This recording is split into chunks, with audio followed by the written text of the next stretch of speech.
Assalamualaikum warahmatullahi wabarakatuh. Waalaikumsalam warahmatullahi wabarakatuh. Terima kasih mahasiswa semester 3 ya, semester 3 BK, semester 3 Reg B. Ya, reguler B yang sudah join dalam pertemuan ketiga mata kuliah konseling lintas budaya. Semoga semuanya dalam keadaan sehat walafiat. Ada yang sakit hari ini? Ada yang nggak masuk? Ada yang sudah izin ke Komting? Ada Bu Makfuri. Oh ya, Mas Makfuri sakit ya. Hari ini Mas Makfuri nggak masuk. Baik, akan saya absen terlebih dahulu. Mas Septianto Nugroho, ada?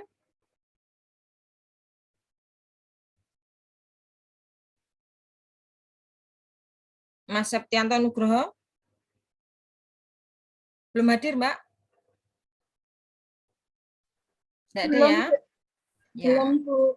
Mbak Rina Sekar Hapsari?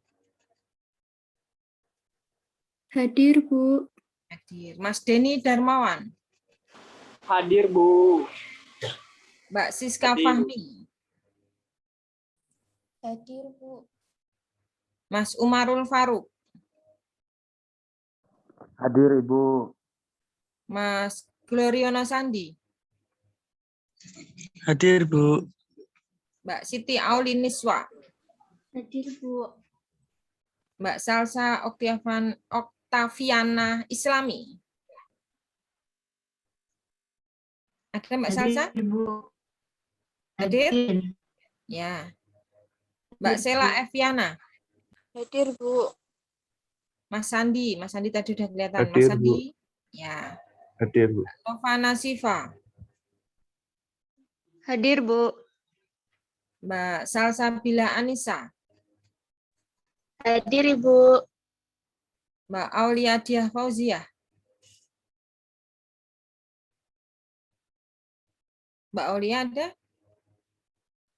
Aulia Diah Fauzizah?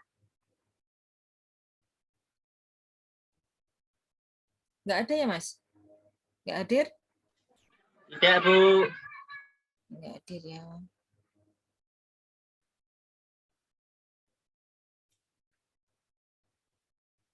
Mas Mahfuri izin. Mbak Konita Agni? Hadir, Ibu. Mbak Fidriatul Laili? Ada? Hadir, Bu. Mbak Dewi Novitasari? Hadir, Bu. Mbak Nur Cahyati? Hadir. Mbak Nevi Ana? Hadir, Bu. Mbak Tirsa Julisti? Mbak Tirsa ada? Belum masuk ya? Mas Randy Bagus Sindarto? Hadir, Bu. Oke, Mas Randy. Mbak Yanuaristi Fatmala? Hadir, Bu.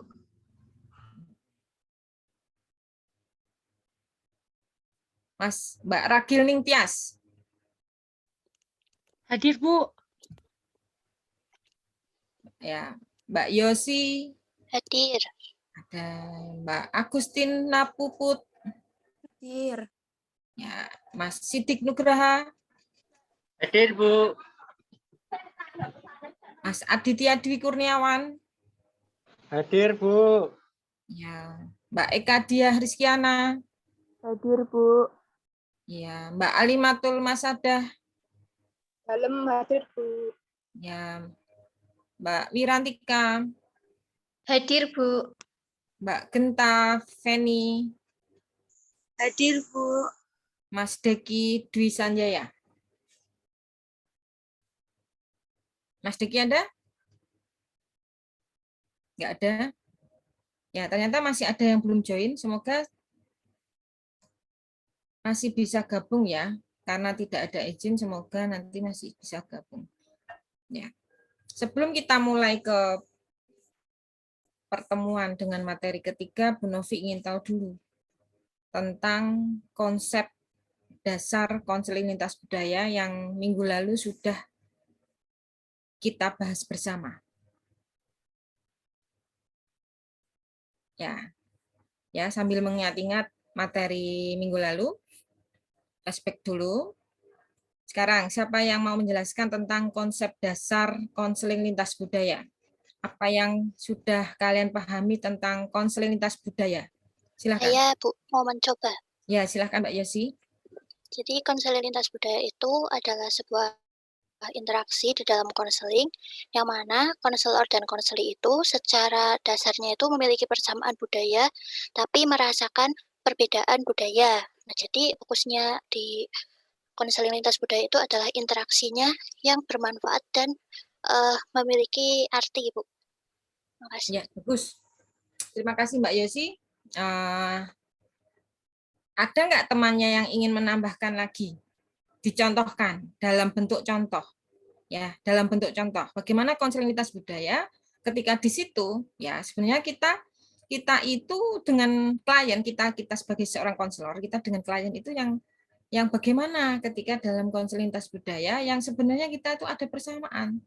Ya kan? Sama budaya Jawa, tetapi kita tetap merasakan adanya perbedaan budaya. Itu yang seperti apa? Silakan, siapa yang memberi contoh?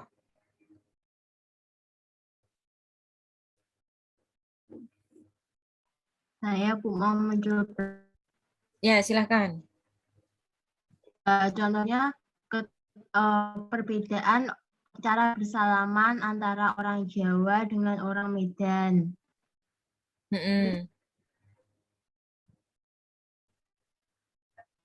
Terus? Kan cara bersalaman mereka tuh berbeda. Kalau orang Jawa misalnya ada apa ya? Halus gitu Bu cara bersalamannya. Yang orang Medan agak sedikit beda dari orang Jawa begitu Bu, menurut saya.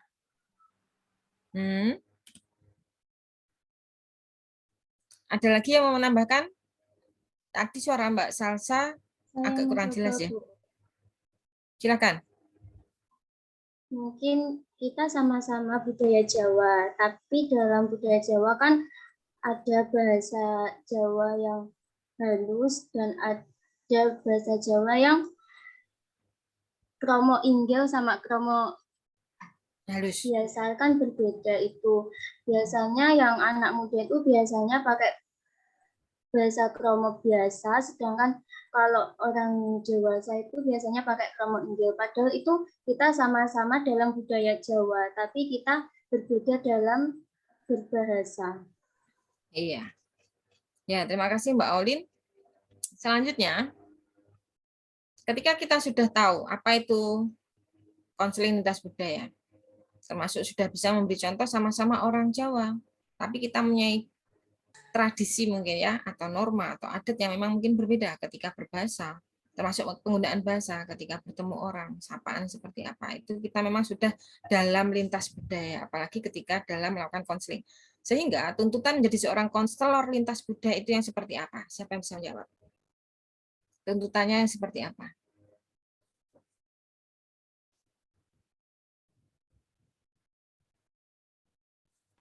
Saya Ada ingin yang bisa menjawab? Silakan Mbak Yanuar.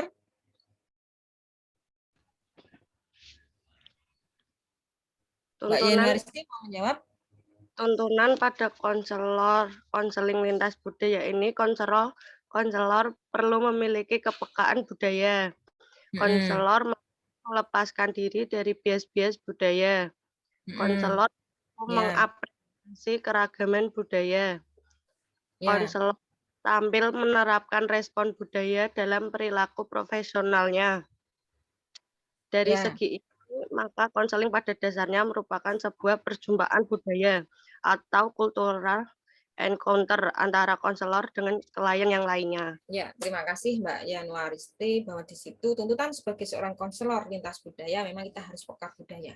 Kita harus bisa melepaskan diri dari bias-bias budaya, bisa mengapresiasi keragaman budaya, bisa terampil merespon budaya dalam perilaku kita sebagai seorang konselor yang profesional. Jadi memang di sini dalam konseling itu bersama klien kita sudah ada yang disebut dengan cultural encounter, ya. Ada perjumpaan budaya antara konselor dengan klien yang dilayaninya. Ya, ternyata semuanya sudah bisa untuk memahami tentang konsep dasar lintas budaya. Selanjutnya kita menuju ke materi hari ini. Materi hari ini tentang muatan budaya dalam konseling. Siapa yang sudah mempelajari muatan budaya dalam konseling yang sudah bisa dilihat dari link YouTube-nya Bu Novi? Saya, Bu. Siapa ini? Saya Bu, tadi saya Bu siapa ya? Dalam saya, Bu.